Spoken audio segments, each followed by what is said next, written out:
हरिओम दर्शकों आज एक ऐसा दृष्टांत बताएंगे जिससे कि व्यक्ति को पाप से दूर करने वाला है। क्योंकि कई बार व्यक्ति समझ लेता है कि आपको कोई व्यक्ति नहीं देखता, तो पीछे से वह अनेक प्रकार के पाप कर देता है। या पाप कई प्रकार के होते हैं, जैसे पीछे से किसी की चर्चा करना,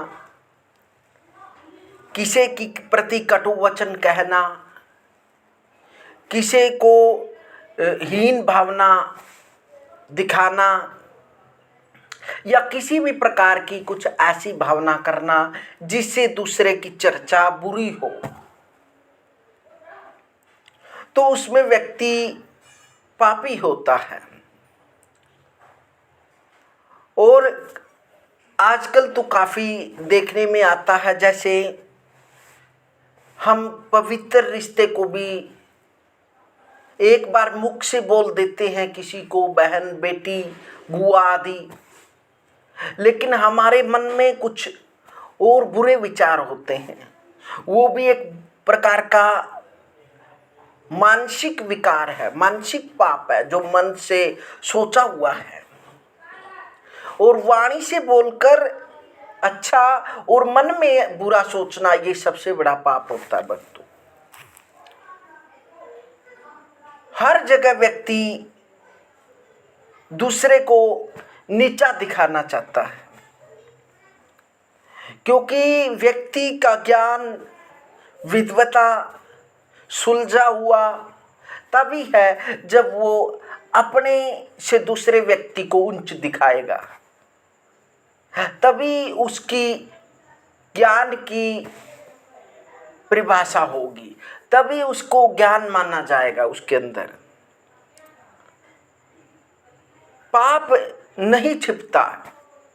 हम सोच लेते हैं किसी ने देखा नहीं है, किसी ने सुना नहीं है, तो हम पाप को छुपाने की कोशिश करते हैं, लेकिन वक्त तो पाप छुपता नहीं है। क्योंकि हर जगह वायु देख रही है, सूर्य देख रहा है, चंद्रमा देख रहा है, प्रकाश देख रहा है, अपनी आंखें देख रही हैं, तो हम किससे छुपाएंगे?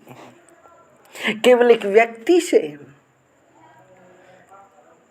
क्योंकि जो व्यक्ति से व्यक्ति को देखकर जब काम पर लग जाता है और व्यक्ति चला जाता है, तब वो छोड़ देता है। तो ऐसा व्यक्ति पाप करता ही है, क्योंकि उसके अंदर बेईमाना है, उसके अंदर धोखा है, उसके अंदर पाप है। क्योंकि व्यक्ति को व्यक्ति से नहीं डरना चाहिए, उस परमात्मा से डरना चाहिए जो हर जगह विराजमान है, जो हर कण कण में विराजमान है, हर आत्मा के अंदर विराजमान है। तो हम फिर छुपाएंगे किससे? छुप तो सकता ही नहीं, ना पाप छिप सकता। पाप छुपाई नहीं छुपता, एक दिन वह किसी भी स्वरूप में सामने आता ही है। इसी तरह छल भी अपने प्रमाण देता ही है। छल कपट का एक प्रसिद्ध प्रसंग है। इसका संबंध सूर्य और चंद्र ग्रहण से भी है। पुराणों में चर्चा आती है कि 9 ग्रहों में एक ग्रह राहु भी है। समुद्र मंथन के समय राहु देवताओं के बीच छल कपट की नीयत से आ बैठा था। समुद्र मंथन में 14 रत्न निकले थे, उनमें से अमृत भी निकला था।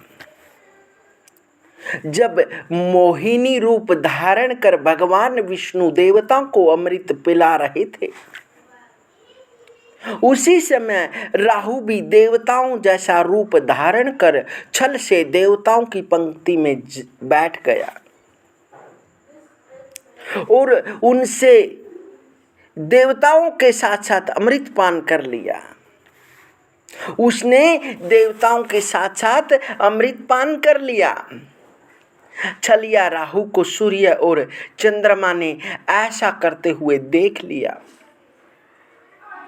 उन्होंने भगवान विष्णु को तत्काल इस धोखे की जानकारी दी। ब्रह्मांड स्वरूप क्रोध में आकर भगवान विष्णु ने अपने चक्र से राहु का सिर काट दिया। लेकिन चूंकि तब तक राहु अमृत पान कर चुका था, अतः उसकी मृत्यु नहीं हुई। उसका मस्तक वाला भाग राहु और धड़ वाला भाग केतु के रूप में प्रसिद्ध हो गया। देवताओं के साथ छद्म का दुष्परिणाम तो आखिरकार राहु को भुगतना ही पड़ा। लेकिन कुछ लोग ऐसे भी होते हैं जिन्हें अपने दुष्कर्म पर पश्चाताप भी नहीं होता। चूंकि चंद्रमा और सूर्य ने राहु को ऐसा करते पकड़ा था, तब से राहु उनसे बैर रखता है और समय आने पर सूर्य तथा चंद्रमा को केतु और राहु के रूप में ग्रस लेता है। इसलिए जरूरी है कि छल कपट से भरे लोगों द्वारा किए गए व्यवहार से हम सावधान रहें। यदि वे अपने कुत्सित इरादों में कामयाब हो जाएं, तो उनके दुष्कर्मों का ग्रहण व्यवस्था और व्यक्ति पर पड़ता ही है। इसलिए जैसा भी व्यक्ति पीछे से या धोखे से जो भी कार्य करता है, उसका दुष्परिणाम, उसका बुरा परिणाम उसको मिलता ही है। इसलिए भक्तों, हर जगह सर्वत्र अतर ततर सर्वत्र परमात्मा विराजमान है। किसी से धोखा न करें, भाव से आत्मा से बात करें। और जैसा भी हम, ठीक है, एक बार व्यक्ति प्रश्न हो जाता है कि आपने इसके साथ लगकर अपना स्वार्थ पूरा कर लिया, लेकिन उस समय तो व्यक्ति प्रश्न हो जाता है कि मैं तो बहुत बड़ा चतुर हूँ, बहुत बड़ा विद्वान हूँ, बहुत बड़ा मेरे को ज्ञान है, बहुत सुलझा हुआ हूँ, मैंने तो अमुक व्यक्ति को धोखा देकर बहुत बड़ा अपना स्वार्थ पूरा कर लिया। बेशक जो सामने वाला व्यक्ति है जिसे धोखा किया वो न जानता हो, लेकिन जो जगत का रचयिता है, जो परमात्मा, वो तो हर कुछ सब कुछ जानता है। इसलिए किसी से धोखा न करें, जो भी बात कहें वो स्पष्ट कहें और बड़ा सरल हृदय से रहें।